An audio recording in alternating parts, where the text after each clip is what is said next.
Hello again. This is Nick and Melanie Herman with the Brain Change for You podcast. This is segment 2 of Meet Mike Budge. It's never too late to change your brain. So we'll say goodbye to Nick, and Mike will join us again. I'm going to flip through our PowerPoint. We finished hearing about Mike's school days and in our last podcast, and his athletics and his challenges with teachers and all the number of friends he had, the big number of friends and support he had with friends. But now we're on to, he's graduated from high school, and I'm trying to stay on the screen, Mike. Okay. Okay. Okay. I keep leaning the wrong way. I pushed you over. Okay. Anyway, okay. So, Mike, you left off after you had graduated from high school, and then you said that a lot of people, you realized that there's definitely some kind of problem. And that you visited a few psychologists, and they told you to grow up, to blow it off, to relax. Anything else? Just simple thing. Yeah. Then I read from then on too. I read a lot of self-help books, and quite a few of those, and they just kind of a dead end too. They just didn't help me much.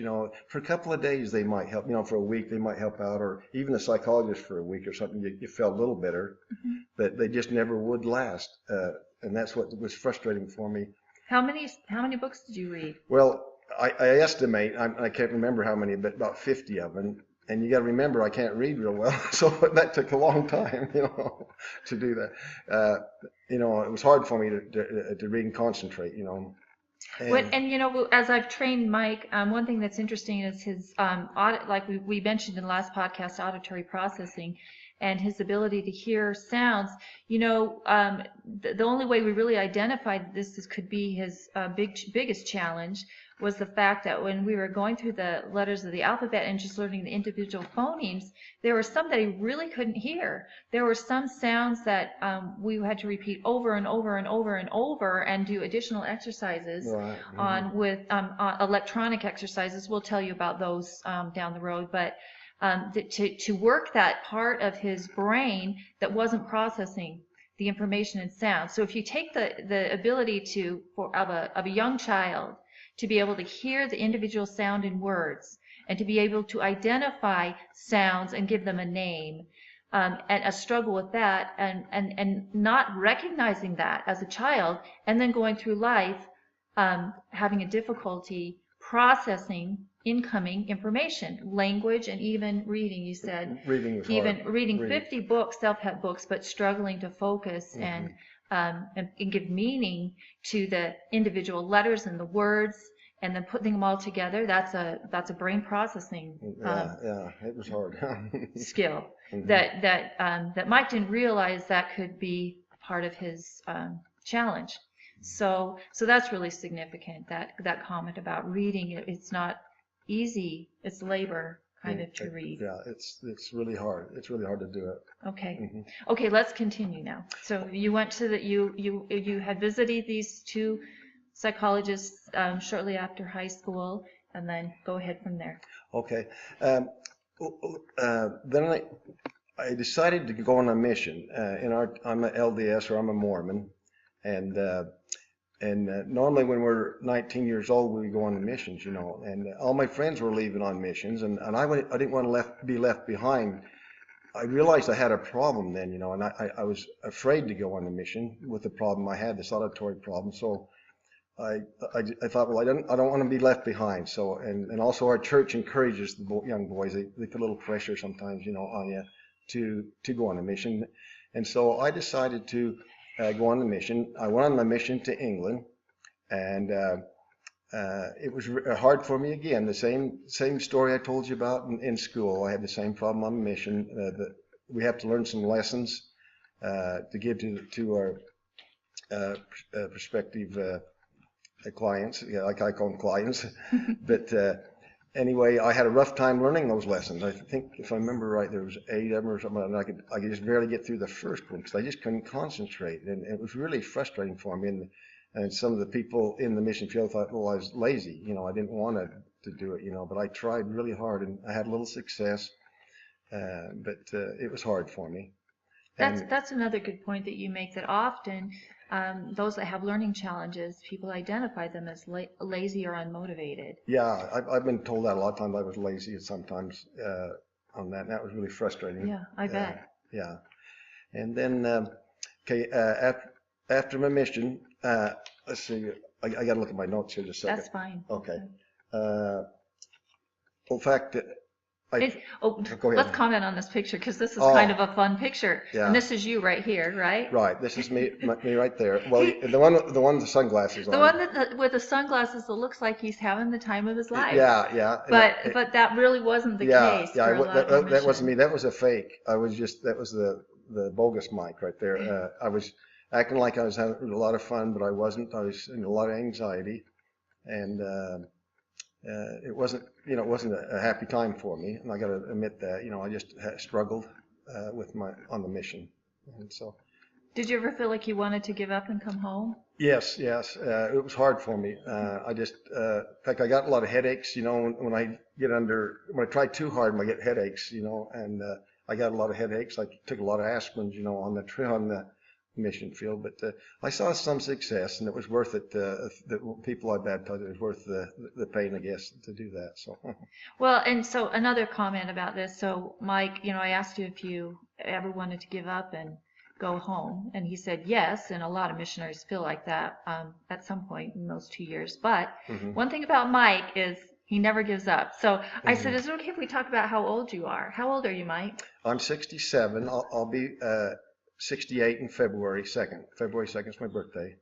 So, a lot of people by your age would have just decided, this is just life and who I am, and I'll just muddle through. Right. But it was really impressive, amazing to me, Mike's, after having 67 good but challenging years, that he's still doing what it takes to make a difference and improve his well-being.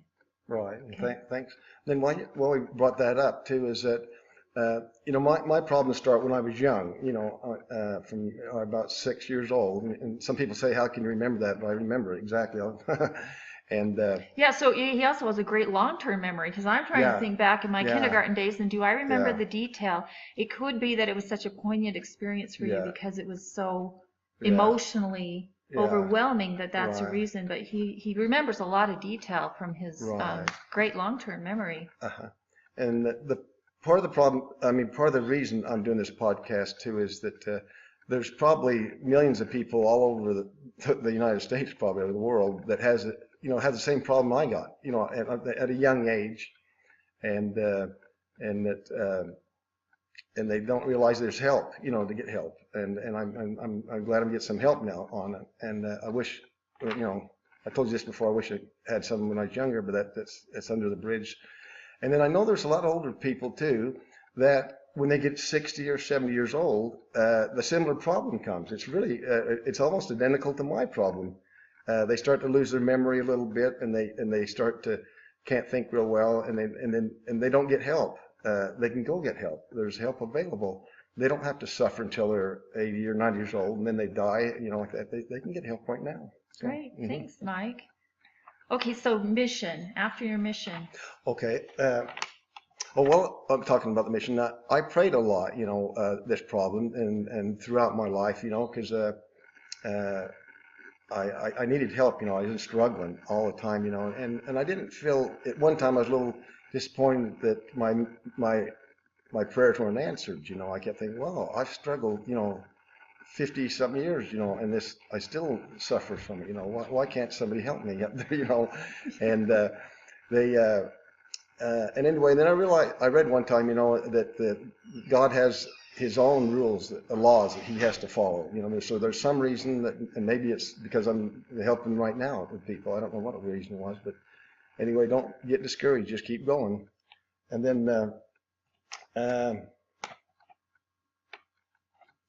then after my mission, I went to some psychologists again and had the same dead end street there. And I'm sure some psychologists do some good for some people, depending on the problem, but my problem, it was way off, And then I met my wife, Cindy Budge, and she was just, she's what helped me through all these years now. And in fact, I think it was God sent that she came to me to help me through those years. Yeah.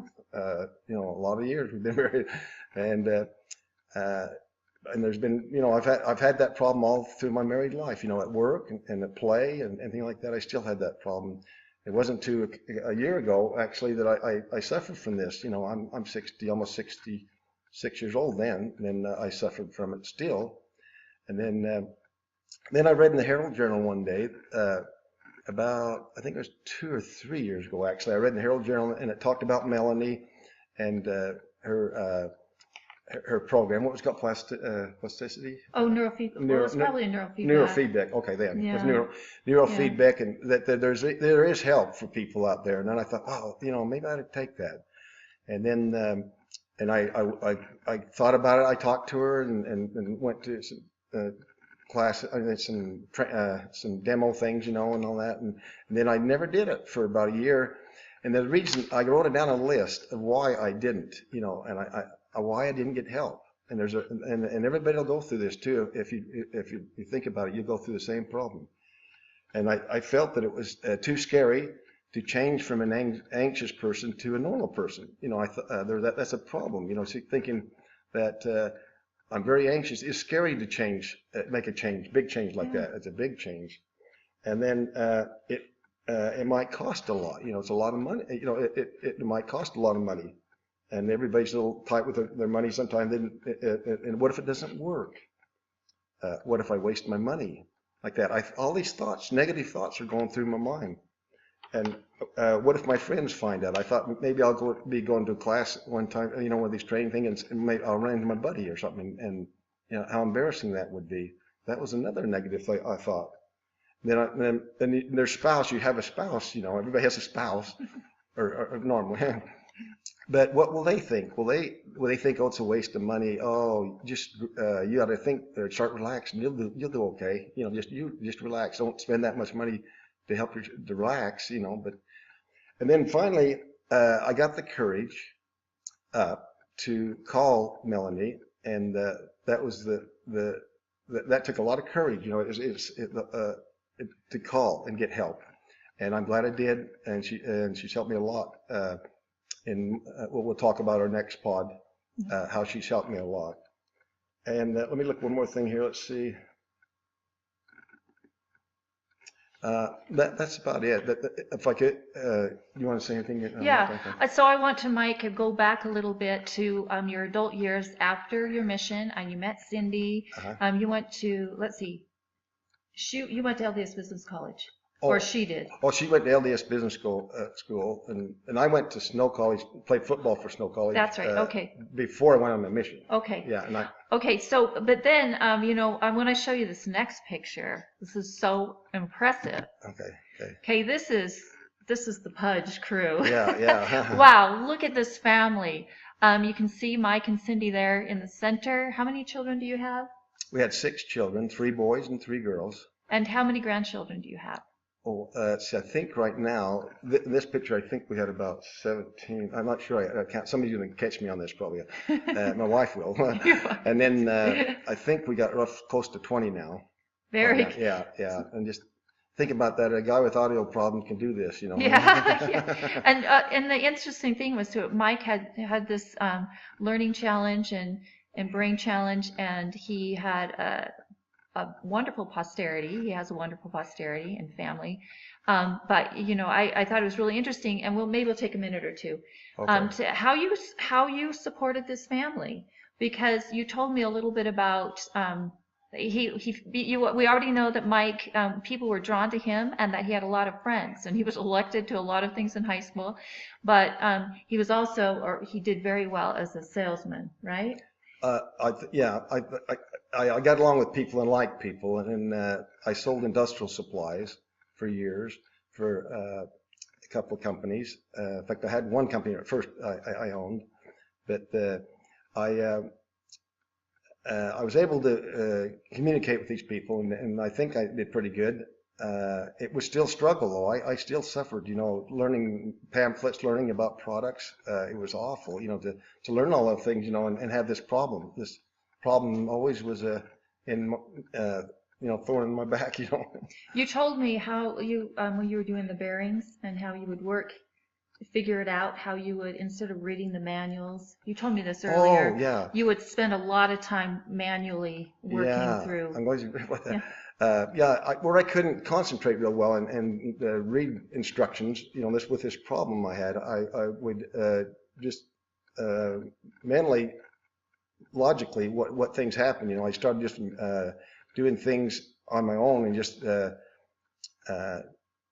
physically trying them out. If there's a problem, I would take a bearing apart and see why it broke down. Mm-hmm. And so mechanically, I was pretty good at that. Yeah. But when I had to read something, it was really hard to read. Yeah. And I noticed that about Mike when he would come to my door, he could find, we have a light out front, our mailbox light post. Mm-hmm. The light has been on probably for 10 years. 10 years. It cost or longer, 12 years. It cost you $50,000. And we just thought, well, it's not a big deal. That just, Anyway, Mike started to solve lots of little problems just from walking from my driveway to my front door. When the door would stick, he'd look at me saying, "Oh, this is your problem, Melanie." What's the problem?